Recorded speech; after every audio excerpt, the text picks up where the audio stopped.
أعوذ بالله من الشيطان الرجيم. بسم الله الرحمن الرحيم. الرحمن علم القرآن خلق الإنسان علمه البيان. الشمس والقمر بحسبان والنجم والشجر يسجدان والسماء رفعها ووضع الميزان ألا تطغوا في الميزان وأقيموا الوزن بالقسط ولا تخسروا الميزان والأرض وضعها للأنام فيها فاكهة والنخل ذات الأكمام والحب ذو العصف والريحان فبأي آلاء ربكما تكذبان خلق الإنسان من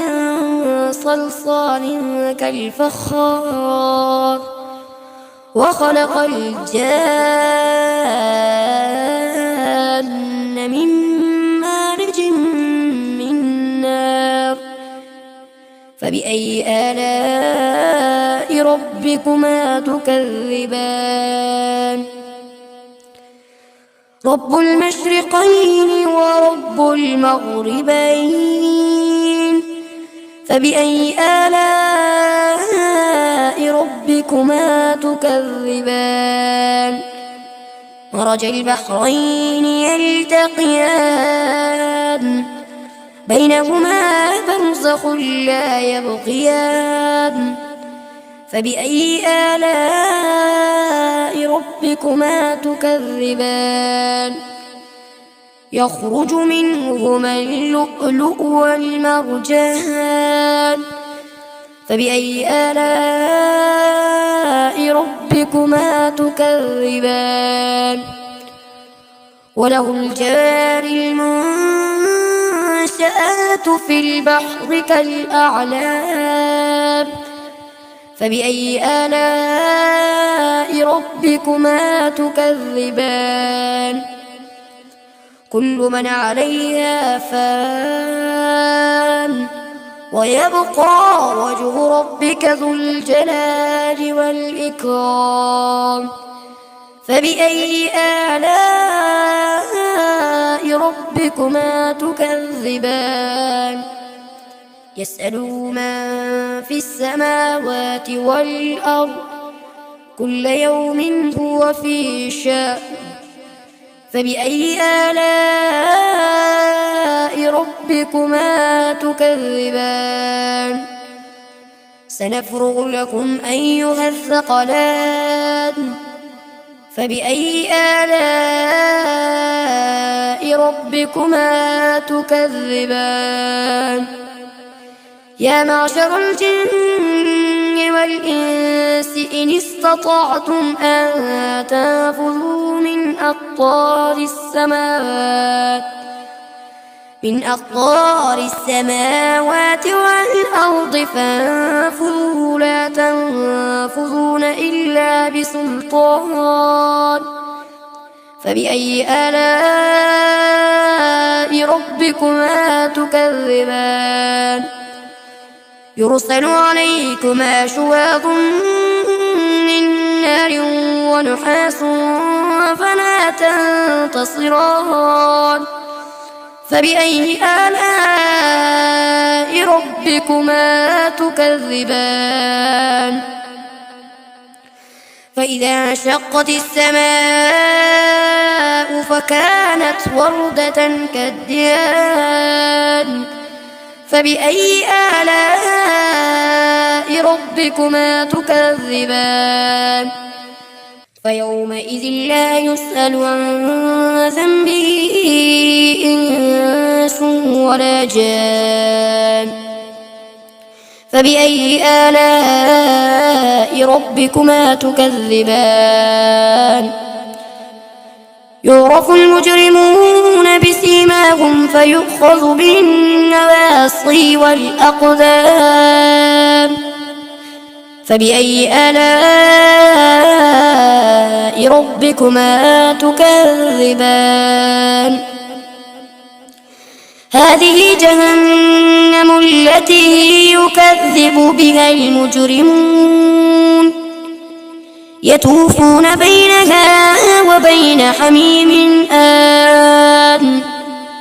فبأي آلاء ربكما تكذبان ولمن خاف مقام ربه جنتان فبأي آلاء ربكما تكذبان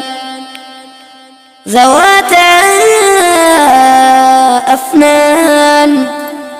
فبأي آلاء ربكما تكذبان